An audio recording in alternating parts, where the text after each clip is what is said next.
thấy ly là chè tới xin đâu nó lại tao nó cá là nó ở chè con nó chè tụi này sủa ón lên á rồi nó học bìa thế nó ít thuộc cái thì nó rồi nó ít thuộc cái thì nó đó tao giờ nó phải tới sao có thể nó rồi chè in tại cho nó sẽ đơn thử nó một cái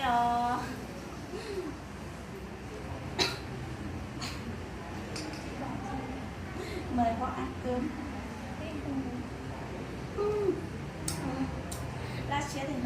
lá xía tiền á uống bia rất là mát luôn, mời cả nhà nhá. Chị phải ăn bún ăn lên trước đi, mời cả nhà ăn cơm của em nha.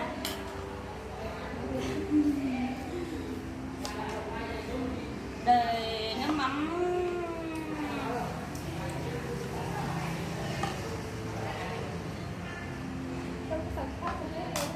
cái này là tay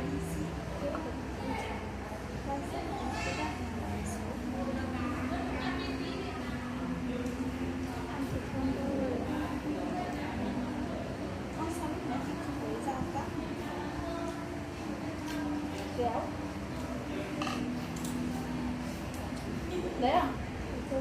Tay luôn. tay là tay ăn Ngon lắm rồi nè. mới nó mở cây nó Mừng hết dịch. Hôm nay hết dịch. Hai chị em làm nồi lẩu. chị em mình liên hoan nồi lẩu nha. Cuối mùa gì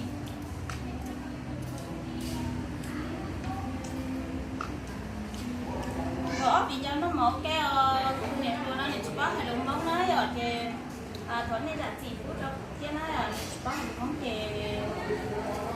cũng nhà hàng đồng nhãn la sư Em làm một con gà luôn. nó đó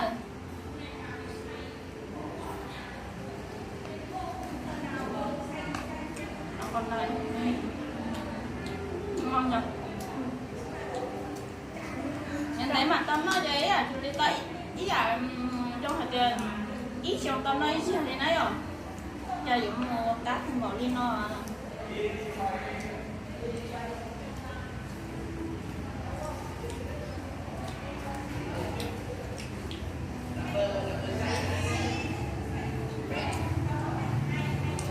vào ly nó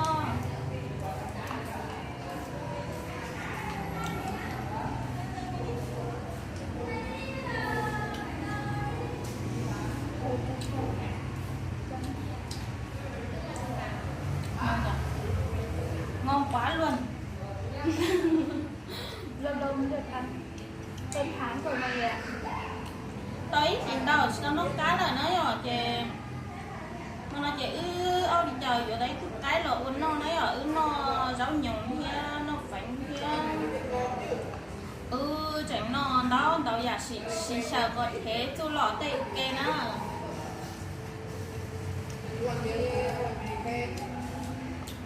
Không nói cũng thấy.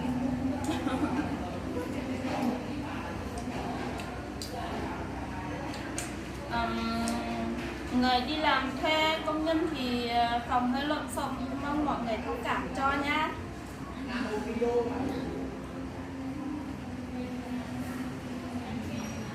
Ăn đi em. Ăn đi.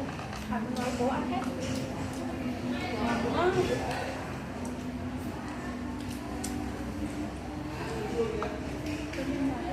Bố như chị rồi mà khăn nào. 1, 2, 3 vô yêu bí hầu 1, 2, 3 uống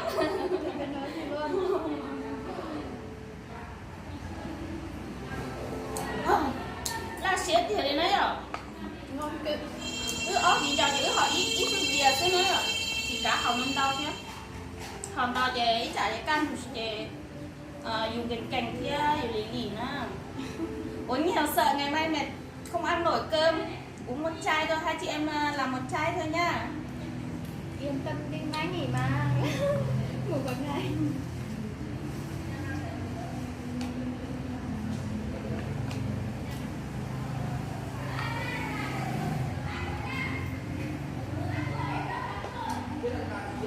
Cái nhà của bố 5 người mang hết cái nồi này. Chứ mà là ở trong sản phẩm á, cái thằng mà em kể chị nữa, 3 người mua một con mà nó to nửa con thôi nhưng mà nó to, nó nhiều hơn cái này, ăn không hết luôn.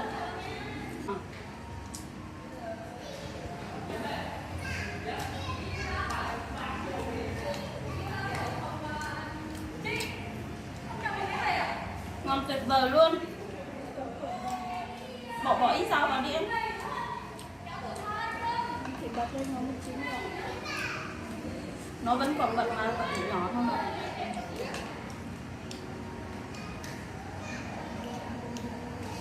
Nóng quá nhưng mà vẫn cố ăn. Mà nó chạy ở Vĩnh Châu nó trong này là nếp bọt nó nó ít thuộc cái thì nó học bìa thì mua rau nó phỉnh nó giờ nó bún nhất là tết chờ giờ nó hồ thì khó bóng này giờ bây tết chờ bây thì bún rồi nó bún thì học bìa thì nó trong này nó sữa rất mời mọi người ăn cơm. Em chào mọi người nhá, mời mọi người ăn tối cùng hai chị em. Hôm nay liên hoan mà hết dịch mọi người ạ. Món này nó ít thuộc cái nó giờ ở Vĩnh Châu nó ít thuộc cái vì tiền mua cam mó chị nhau tới liền tàu nó cái đi nó chị mà nó chị vừa đấy thuộc cái là chị ở Vĩnh Châu nó thuộc cái cá cần cầu đi kìa cho nó chỗ phong hiệu thế cho này cho tí sớ đã đón thử nó giải tiền nó trong này nó sẽ là cả đấy xinh mà nó nữa ở Vĩnh Châu nó ok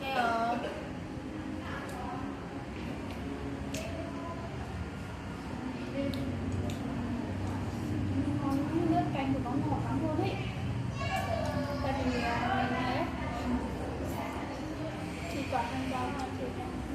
ăn thì chứ nhiều cái này cố mà ăn.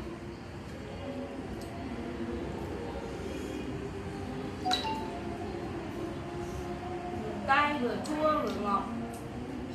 Chồng chị ở đây mới thành ngon vậy. Nếu như là chồng chị mà ở đây á, em sang ăn nữa ông ngại ông không dám ăn nhiều đâu. Ông ăn mấy miếng thôi là ông dậy luôn, ông đứng luôn. Trời ơi.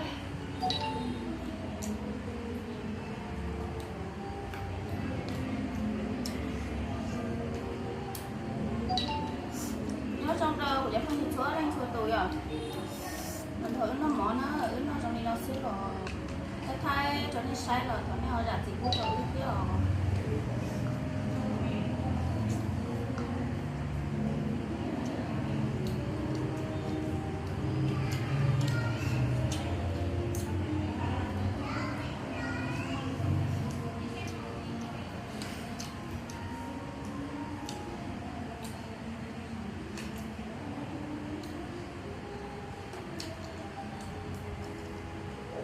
Nhận là ngon thật luôn.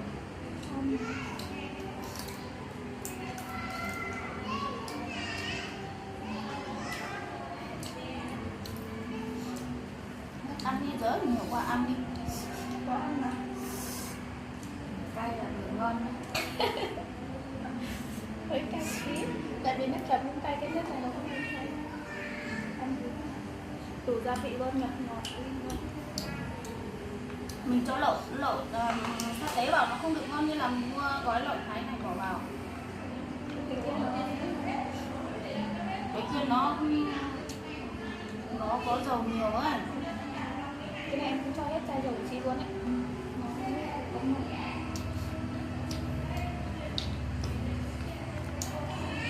Cái giấy này lấy được không đấy? Ừ, lấy đi. Sợ không bị đụng chị.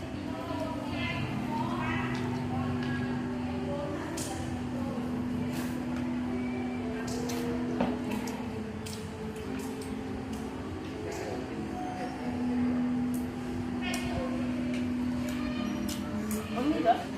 Vô, ta biết rồi đấy. Vô.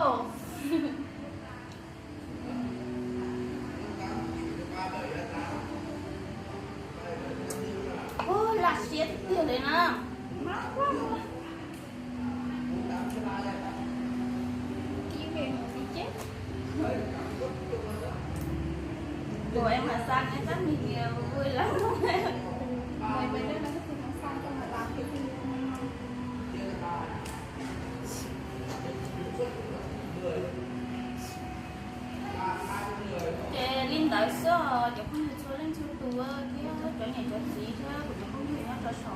nó nói rồi chị chị ở nói đó mình chào chị ở nói mà để với chị mà đi xin chỉ đua cho đôi xin hỏi chia cái ở chỗ cho đôi xin hỏi là sai nó mỏ nó chị hành lý xí nhớ trong cái nét xuân từ nãy à. Xin chào tất cả mọi người nhá, mà chị em mình có ăn cơm dài dài nữa thì trọng tập thì mọi người đến đây thôi. Hẹn gặp lại